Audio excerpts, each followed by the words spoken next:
নমস্কার, বাঙালির পেট পূজা চ্যানেলে আপনাদের সকলকে জানাই স্বাগত। এখন বাজারে প্রচুর ইলিশের আমদানি হয়েছে, আর আপনারা এই ইলিশ এনে যে যার মতো নিত্য নতুন রেসিপি তৈরি করছেন। আজকে আমি ইলিশ মাছ এনে কোনো নিত্য নতুন রেসিপি তৈরি করব না, খুব সহজে একটা রেসিপি তৈরি করব। বিভিন্ন প্রকার সবজি দিয়ে ইলিশের একটা রেসিপি তৈরি করব, আর এই রেসিপিটা খেতে কিন্তু খুবই ভালো হয়। বন্ধুরা তাহলে দেখতে থাকুন আমি কীভাবে সবজি দিয়ে ইলিশ মাছের রেসিপিটা তৈরি করছি। সবজি দিয়ে ইলিশ মাছের রেসিপিটি তৈরি করার জন্য একটা ছোট্ট ইলিশ মাছ আমি কেটে ধুয়ে পরিষ্কার করে নিয়েছি। এবার এই মাছগুলোর মধ্যে আমি নুন আর হলুদ মাখিয়ে নিচ্ছি।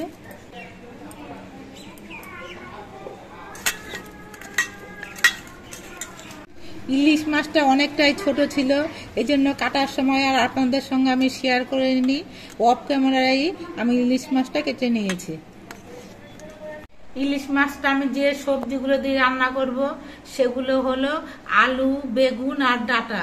এই আলু, বেগুন, ডাঁটা এগুলো আমি প্রথমে কেটে নিচ্ছি।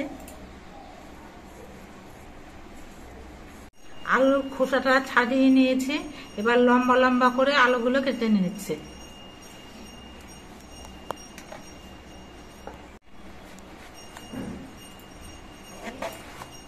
বেগুনটা আবার পোকা বেরোলো। বেগুনটা আমি লম্বা করে কেটে নিচ্ছি।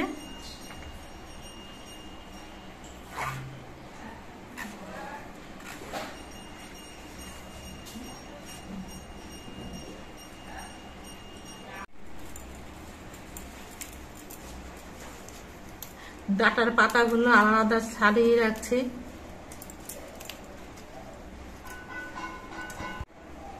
ডাঁটাগুলোর মাথার দিকের যে নরম অংশগুলো আছে, এই মাথার দিকের অংশটাই দেব, আর গোড়ার দিকের অংশটা দেব না।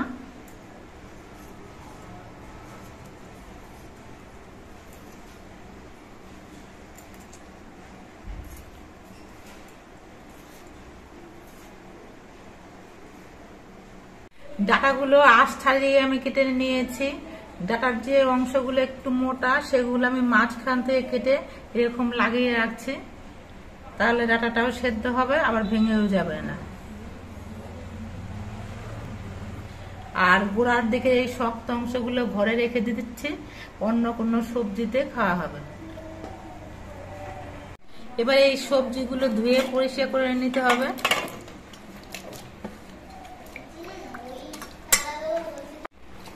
সবজিগুলো আমি 2-3 বার ধুয়ে পরিষ্কার করে নেব।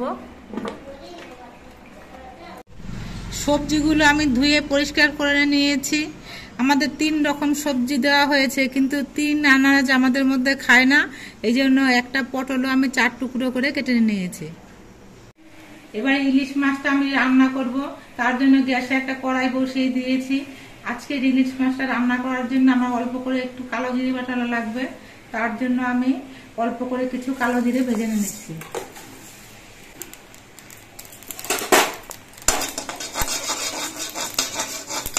কালো জিরেটা ভাজা হয়ে গেছে, এটা আমি একটা বাটির মধ্যে নামিয়ে নিচ্ছি। এবার কড়াইতে দিচ্ছি সর্ষের তেল। সর্ষের তেলটা ভালো মতো গরম হয়ে গেছে। আজকে আমি ইলিশ মাছটা হালকা করে ভেজে রান্না করব।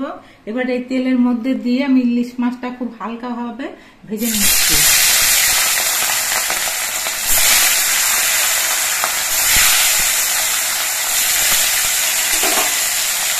মাছটা দিয়ে আমি উল্টে নেব। মাছটা তেলের মধ্যে দিয়ে আমি 1 মিনিটের মতো ভেজে নিয়েছি। এবার মাছগুলো আমি নামিয়ে নিচ্ছি।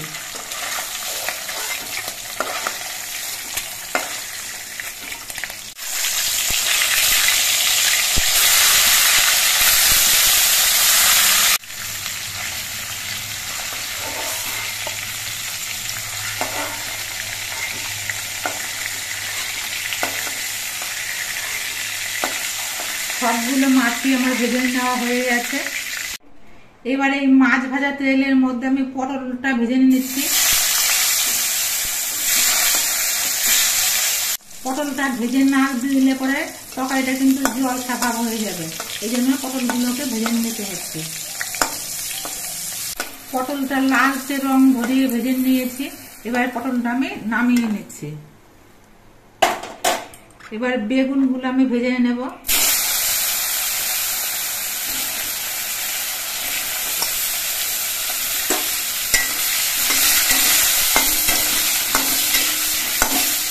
বেগুনের পিসগুলো ভাজার সময় অল্প করে একটু নুন দিচ্ছি।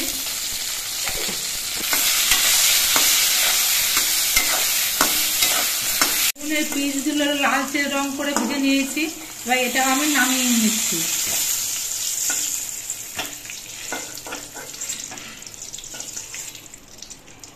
কড়াইতে যে পরিমাণ তেল আছে এতে মাছের ঝোলটা হয়ে যাবে। এবার এর মধ্যে অল্প করে কিছু কালো জিরে দিচ্ছি,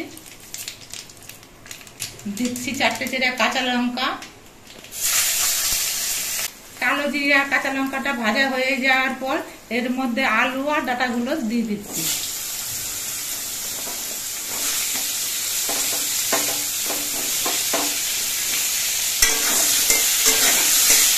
এবার এর মধ্যে দিয়ে দিচ্ছি পরিমাণ মতো নুন। এবার এই আলু আর ডাঁটাগুলো কিছুক্ষণ ভেজে নিতে হবে। আলু আর ডাঁটাগুলো আমি বেশ কিছুক্ষণ ভেজে নিয়েছি। এবার এর মধ্যে দিচ্ছি পরিমাণ মতো হলুদের গুঁড়ো আর কয়েকটা চেরা কাঁচা লঙ্কা। একটুখানি জল দিচ্ছি।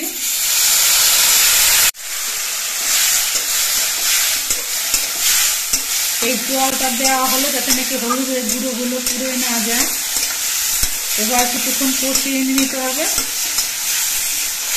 হলুদ দেওয়ার পর আলু আর ডাঁটাগুলো কিছুক্ষণ কষিয়ে নিয়েছি। এবার এর মধ্যে ভেজে রাখা পটলগুলো দিচ্ছি। এবার এর মধ্যে ঝোল দিয়ে দিচ্ছি। এবার ঝোলটা কিছুক্ষণ ফুটিয়ে নিতে হবে, ততক্ষণে আমি এই কালো জিরেটা বেটে আনছি।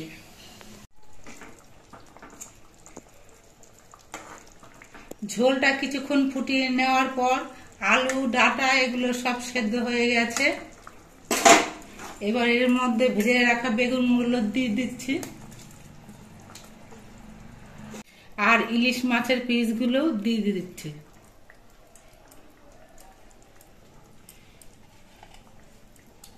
করে নেড়ে দিতে হবে আর ঝোলটা আরো কিছুক্ষণ ফুটিয়ে নিতে হবে।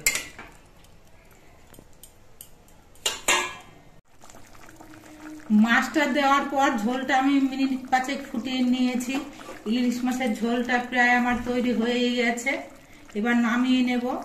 তার আগে আমি যে কালো জিরেটা বেটে নিয়েছি সেই ভাজা কালো জিরে বাটাটা দিয়ে দিচ্ছি।